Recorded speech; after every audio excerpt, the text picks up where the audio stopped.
One person got it. That's bullshit. It really is. But that's YouTube. I mean, that's what it is, man. Like, it's a bunch of suck ass people on here. But even the people that hate me, they saw it. I exposed y'all bitch ass niggas. I got y'all off y'all circle. It ain't about shit. I got throwaway pages. Fuck it. This could be my throwaway page. I don't give a fuck. Cause any character took time me, you gonna call somebody gay. Who the fuck is you fooling, nigga? You don't even love your fucking self. Black, ugly, crispy, dirty ass motherfucker, peasy head ass motherfucker, cuckoo bubbles in your fucking head, pussy. Fuck you. Daddy, that nigga rolling in his fucking grave right now. He rolling in his fucking grave looking at you because you're a fuck. YouTube beef is retarded. I mean, Facebook, YouTube, what's wrong with you people? And this motherfucker Monty, he's unstable. Hey guys, it is Lynx Savage here once again. I figured what I would do, because there were some other questions left over from the last time, so I figured I'd answer those questions, get them out of the way.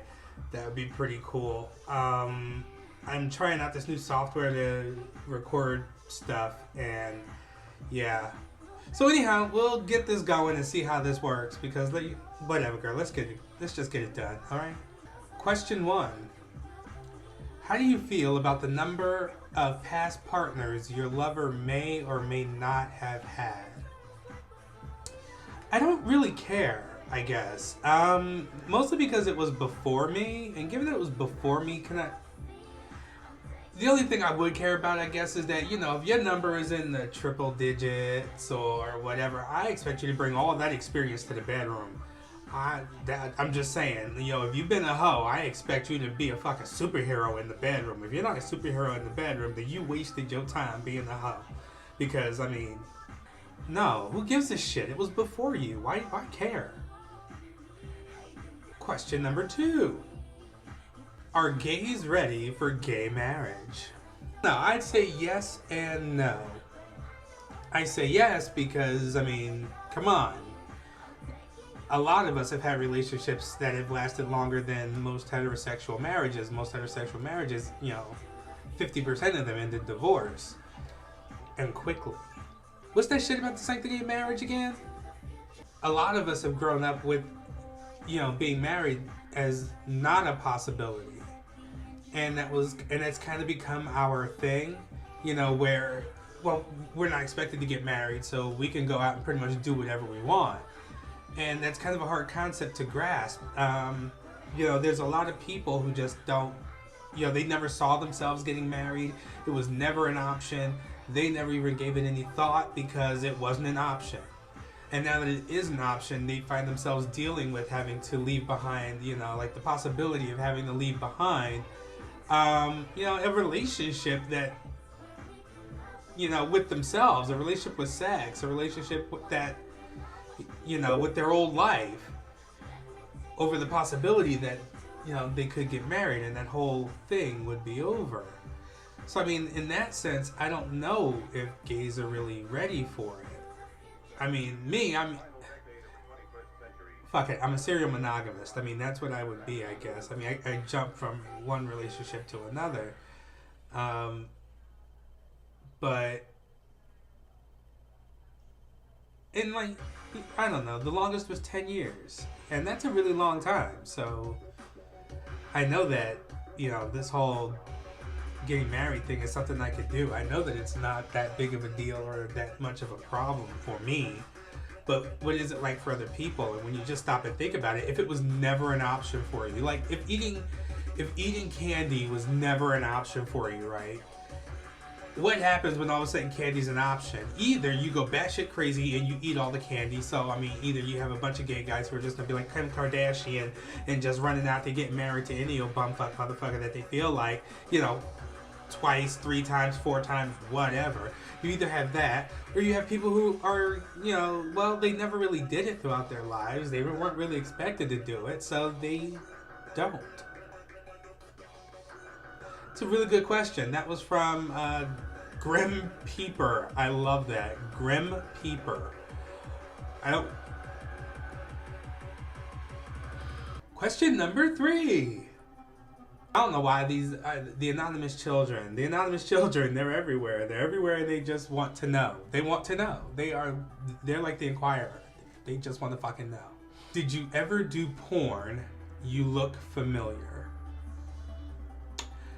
You know, I get the you look familiar thing a lot. And depending on how I shave or shape this up, I also get Ice Cube a lot. But that doesn't mean I am Ice Cube.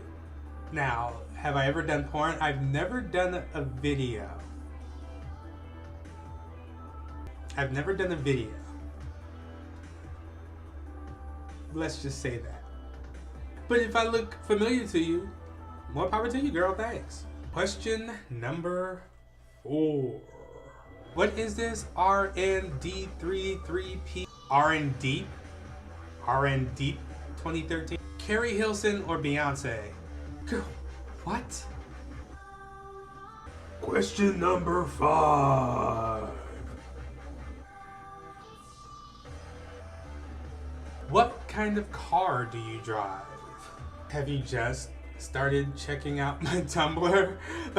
For those of you who don't know, I drive a 2004 Mazda RX-8 manual, 6-speed stick shift. I absolutely love this car. I have named him Adam. He's actually called Project Adam because it's basically an evolution. It's a geek's car. It has no pistons, 0 pistons. So if you don't know what that means, I suggest you just Google that shit because I'm not going to explain what the hell an RX-8 is or an RX-7 or anything else. If you don't know what it is, Google the shit. RX-8 2004 manual Mazda. That's what I drive. It has a bunch of upgrades to it. Well, not a whole lot. Okay, the engine is still a virgin. Now I'm getting ready. Hold on. Gotta butch it up for you a little bit. So my engine is still virgin. The catalytic converter has been removed because that's really the biggest bottleneck in terms of the car's ability to exhale. Because I mean, if the car can inhale well but not exhale very well, you know, it kind of stifles the power that you're putting out. So I removed that. I use a Cobb access port for the tune. So in the tune, if you don't know what that is, look up Cobb access port and that'll tell you what the hell a tune is, at least for the most part. But basically the car's computer has been optimized to take into account the fact that it can now breathe, inhale and exhale better because I have an AEM intake, which is the exact same intake as the Mazda Speed. So the Mazda Speed intake, the one that they use for, you know, the Speed 3, and I don't know if they used it on the Speed 6 or not. I was never much of a 6 kind of guy. It's a sedan. Ew. But yeah, it's the same kind of intake, which is pretty awesome. I redid the cat back, but really I think it's too loud. You know, I like the fact that it will make a motherfucker shut up. But you can also hear me coming. Like, my mom would be able to hear me. If I was coming down to Jersey, she'd hear me when I start my car in the morning leaving Boston. Yeah, the fucking thing is loud. So I gotta get that fixed. You know, it's like I've integrated Bluetooth into it and everything. My iPod, so my iPod plays Bluetooth stereo plus, you know, telephone stuff. Anyhow, what else? Oh God, yeah, new suspensions on it. Yeah, I love this car. Now, the engine is still a virgin, okay? And with that being said, we're not going to really do anything until it needs to. But anyhow, I think I've taken this question far too long and far too far. I really love cars, and I really love my car. Right now, it is a matte black. Some people like it, some people don't. Some people love it, some people hate it. I don't give a fuck. I love it. And on top of that, it's completely reversible. I could just peel it right the fuck off and I'm back to my red and black paint. So I'm not too worried about it. But anyhow, yeah, that's my car. I love them.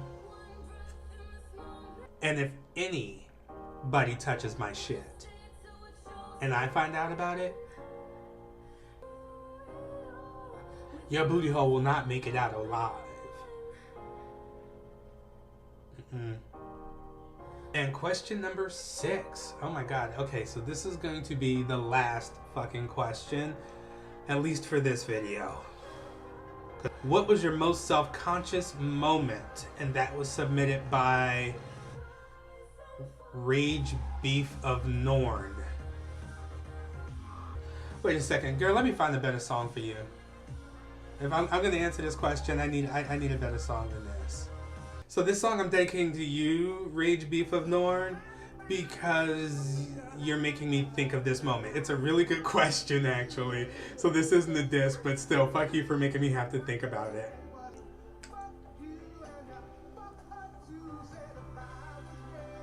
Alright, I'll answer your question. Oh, God.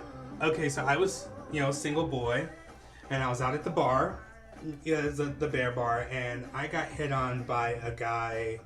Now, mind you, at the time I was, larger. My self-esteem was worse than it is now. I mean, it's pretty bad now, but it was worse then. And this absolutely gorgeous. Oh my God! It's like he was maybe an inch taller than me, very wide, very sturdy, very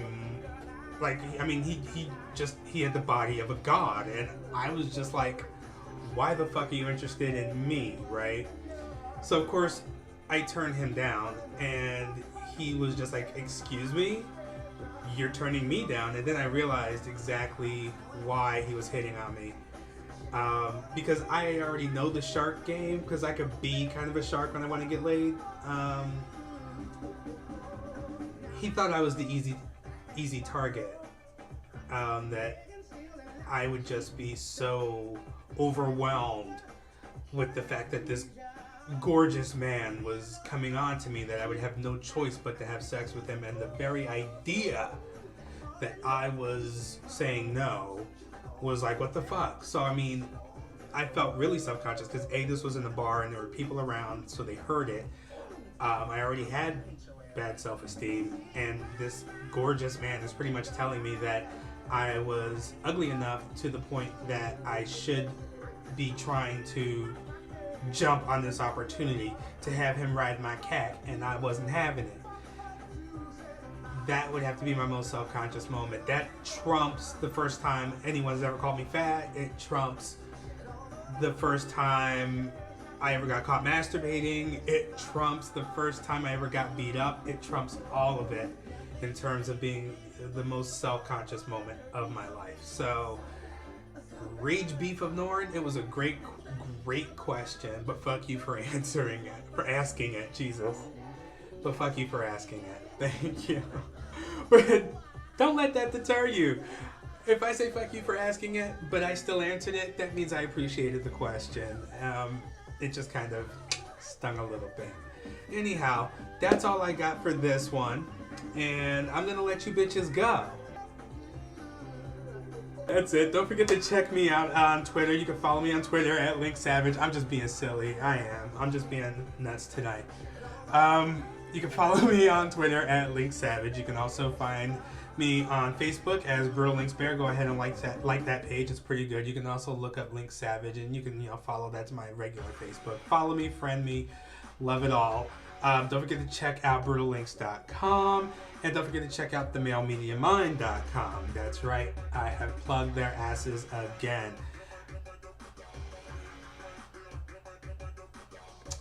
I'm gonna stop now.